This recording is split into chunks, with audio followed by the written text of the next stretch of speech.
Hello everyone, it's Scott and I'm back with the top 10 uncommons for Standard from Aetherdrift. But before we dive in, remember to like and subscribe to get further content like this throughout Aetherdrift preview season and beyond. And remember, if you need any of the cards from the set, check us out at caffeinatedgamers.tcgplayerpro.com to get all the latest cards from Aetherdrift. So let's dive into our top 10 lists. So coming in at number 10, I've got Haunt the Network. And the thing that I think is going to be really important about this card is it's going to fit into our affinity artifact decks, and its ability to create the two Thopters I think is, yeah, who cares? But then you get to the chosen player, your opponent. They lose X life, and you gain X life, where X is the number of artifacts you control. So this is really a burn spell in blue and black, which I think is going to be really powerful in our artifact deck, which is probably going to be an Esper. So I think this is kind of your top-end finisher for that deck. If your Simulacrum Synthesizer doesn't do it for you through the artifact constructs it creates, this card probably will do that for you. Alright, coming in at number 9, I've got Boom Scholar. For 1, a red and a green mana. You get a Goblin Advisor, and he's important because all exhaust abilities of other permanents you control cost 2 less to activate. So Boom Scholar obviously should be in our exhaust deck, and it's a way of reducing those costs. And we know we have some other cards that do that as well. So I think if you can put those together with the exhaust cards, I think you will be able to get those exhaust abilities down to just a couple mana, and I think that'll make it worthwhile to play in Standard. All right, at number 8, I've got Cloudspire Coordinator.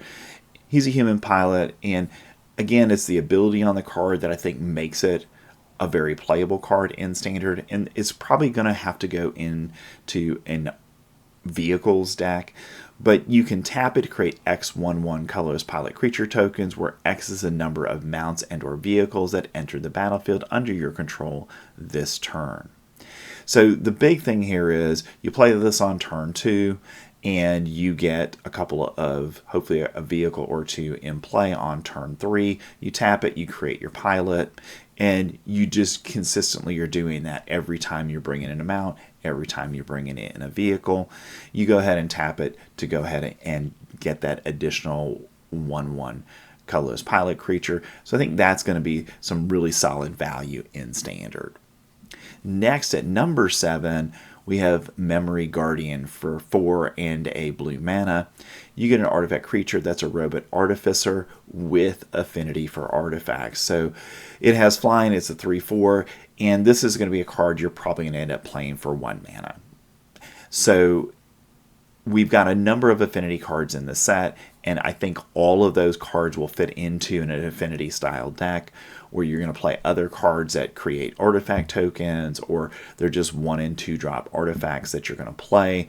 So that way, when you get to turn 3 or 4, you've got 4 or 5 artifacts in play, and then all the bigger things that you can play, like Memory Guardian, are going to come in for a mana or 2. Next, at number 6, I've got Elvish Refueler. And Elvish Refueler is important to Standard because during your turn, as long as you haven't activated an exhaust ability this turn, you may activate exhaust abilities as though they haven't been activated.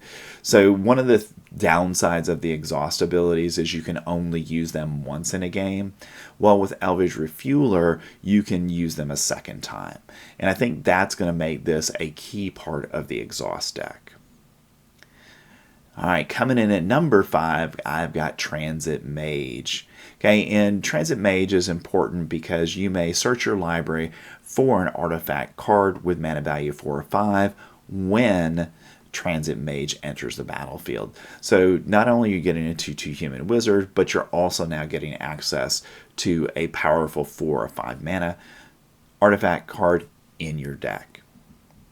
All right, coming in at number 4, I have Monument Breaker. Okay, this is an enchantment with Start Your Engine, so you're going to get that started with this card. But more importantly, When this enchantment enters the battlefield, each opponent sacrifices a creature or vehicle of their choice. Each opponent who can't discards a card.